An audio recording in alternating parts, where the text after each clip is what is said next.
All right, we're going to go backwards this evening, back over to chapter 8. Since I wasn't here last week, I did want to give a few words on Judges chapter 8.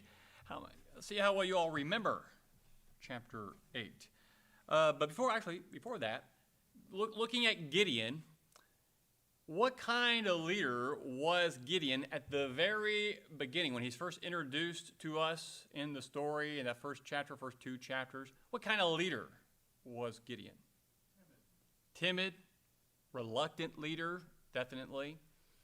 And then when the battle is getting ready to come and God tells him, look, if you're still worried, take your servant, go down there and listen to what some of these guys have to say. And he hears that dream. And after he hears that dream from the enemy about how Gideon and the Lord are going to overcome them and they were going to lose that battle, what kind of leader did he become then? Stronger. He embraced that leadership a little bit more, didn't he?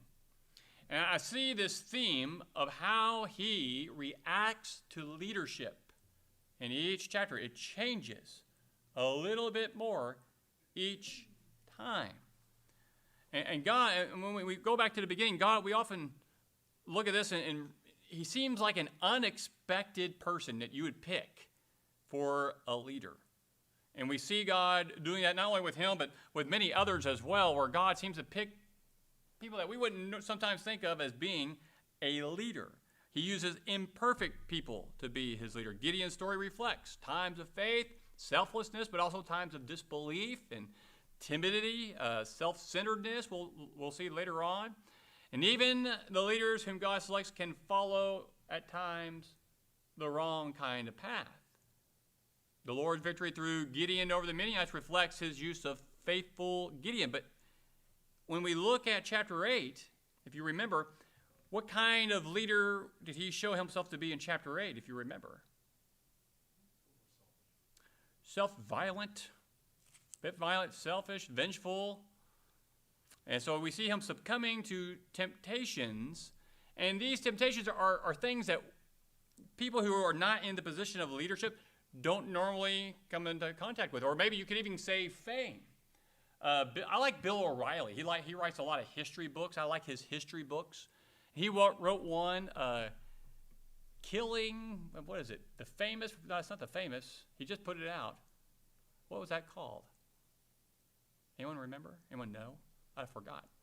But it's a killing series, but it goes through all these famous people, like Muhammad Ali was on there, John Lennon was on there, many other famous people. Many of them committed suicide, Elvis, or they were killed, or their life was greatly damaged. And he goes through not just those three, but many others, and he shows how fame and fortune destroyed their lives. They made terrible choices because there were choices that they had never had to encounter before, and they were unprepared for it. And I see that sort of thing happening to Gideon. He just had to deal with these things, and we notice something in chapter 8 that's missing from his life that we see quite often in the previous chapters, but we don't see it in chapter 8. What is missing in chapter 8? Doesn't inquire of God. Where's God? In his mind and in his heart. Where did that go? Why? What's that? Forgotten. What happened to old timid Gideon and always looking for advice and looking for the path and asking God, are you sure? Because he was so unsure of the path. But once he became sure of the path, I don't need God anymore. I'm going to run with this. And he gets himself in trouble. That's right. Very arrogant. He's resisted leadership. He embraces it once he finds that it's going to work out for him, turned to violence and got vengeful. And then at the end of the chapter, he becomes very self-indulgent as well, as we'll see that. And so the chapter opens up with some division going on. You see Ephraim there in the first few verses, Succoth and Penuel, I guess is how you say the other one. There's verses 1 through 9. These are Israelites. And do you remember what was Ephraim? What were they upset about? Why didn't you call us to help? But he diffused that pretty well, I think. I think he showed good leadership qualities. The way he diffused that and gave them something to be proud about. Well, you got this great opportunity to take those kings, and he gave that to them. But then, on his way chasing out these other guys, he comes across these other two cities. And what was it he wanted from those two cities? Food for his men. They were weary. They were tired. And they said, no, what? Are these guys' hands in your hands? Do you have them yet? No, we're not giving you anything. Why did they react like that? I always wonder, but we can't know for certain what their purpose was of rejecting it. Were they scared that Gideon wasn't going to be able to overtake these kings? Did they see something in Gideon that we were unable to see and they didn't want to be part of it? Was it some other selfish reason? We don't know. But how did Gideon react to that? Poorly indeed. Well, don't worry. Okay. When I come back, we'll see how this goes. I want to discipline you with thorns. And does he? Yeah, you know the. By thorns you mean swords? Yes. Yeah. Well, no, he whips them. The group there in Succoth, he actually whips those elders. Succoth, with thorns in the city. And I didn't write it down, but the Hebrew there, it's not disciplining them the way the New American Standard put it. He makes them know that he is upset. It has that idea behind it. He makes them aware of his anger toward them. I can't remember how that Hebrew went. I should have wrote it down. But it was definitely more about Gideon and his hurt pride than anything else. And then Peniel, what did he do to them? Killed them all, the men. These are Israelites, right? Does that seem like the right thing to do?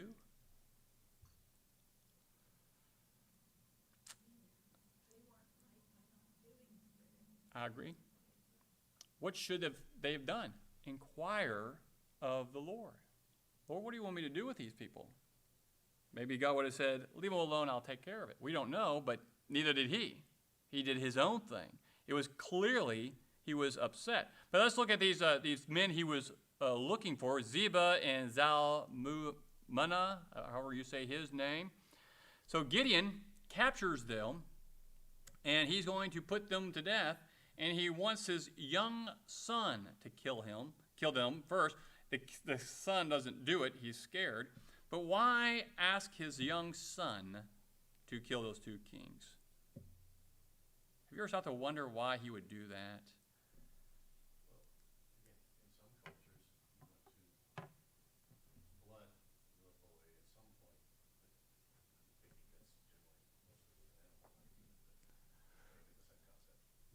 Well, I guess that could be. He's trying to get them engaged in that sort of barbarian type war, perhaps. I tend to wonder if maybe he's doing that to shame the kings. They're not going to be killed by any great warrior. They'll be killed by a boy. How did Abimelech feel about being killed by a woman? He said, kill me, stab me with that sword quick before I die. Don't let it be said that a woman killed me. How would it be if a child killed the kings?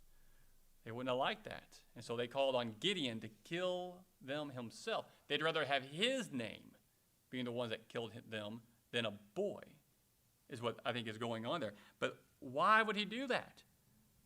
Vengeance and revenge upon them for what they had done to him. Apparently, as mentioned in there, they had killed one of his relatives, one of his brothers, a while back. We're not given much on that. And so I see, again, revenge and vengeance on his heart.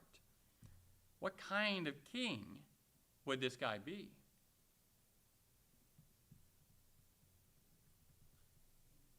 He was wise enough to refuse being a king. He just became something that was like a king but not called a king. So let's drop down there to verse 22. Then the men of Israel said to Gideon, rule over us, both you and your son's son, for you have delivered us from the hand of Midian. But Gideon said to them, I will not rule over you, nor shall my son rule over you. The Lord shall rule over you. How's it? What do you think of that statement from Gideon? Good? Very good.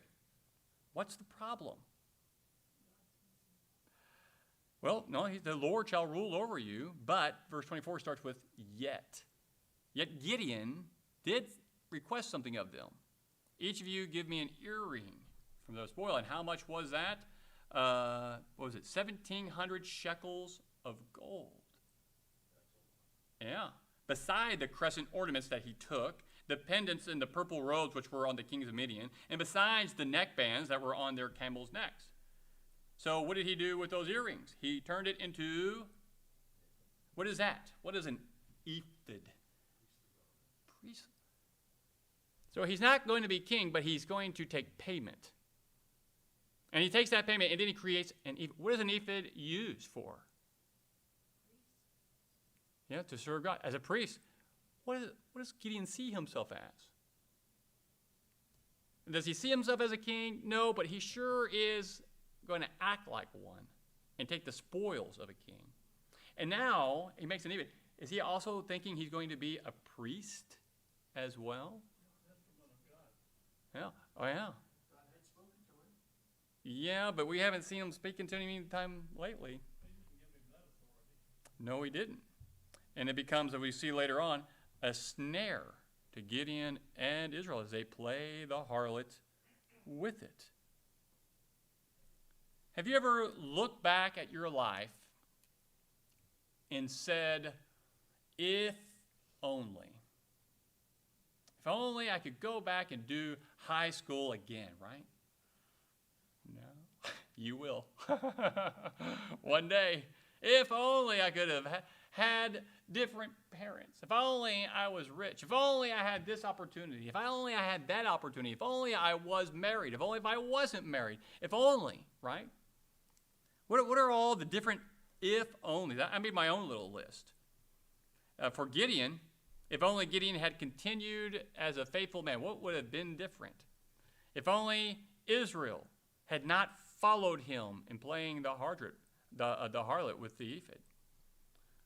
And for us, if only how many of you younger people would say, if only I were older. Do you ever wish you were older?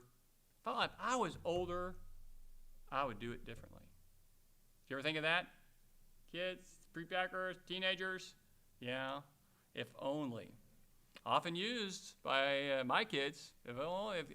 What does that offer? It's an illusion, really. Because do you think adults are in charge and in control of their world and their destiny, and we have a better grasp on things? How many here have a good grasp on the direction of their life?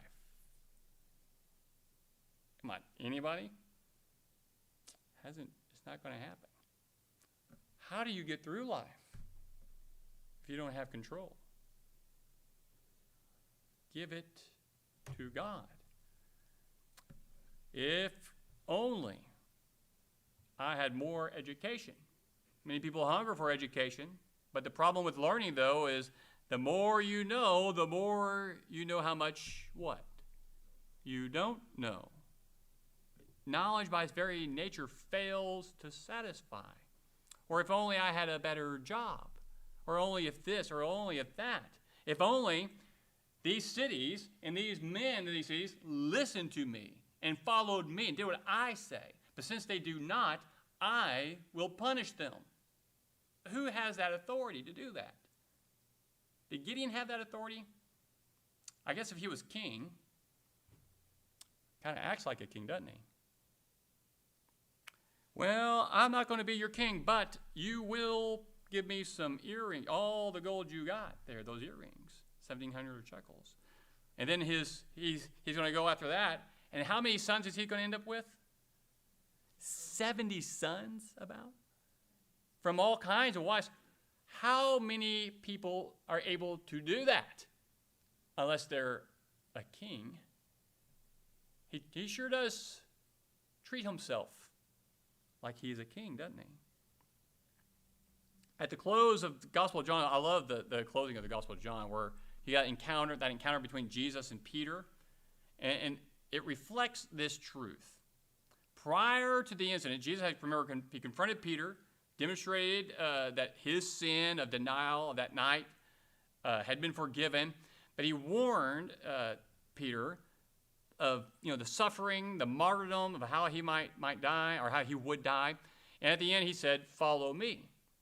And then after that, Peter turns behind him and he sees that disciple whom the Lord loves, which is who? John. And what does he ask? And Lord, what about this man? What about him? And the Lord said, if I want him to remain until I come, what is that to you? You follow me.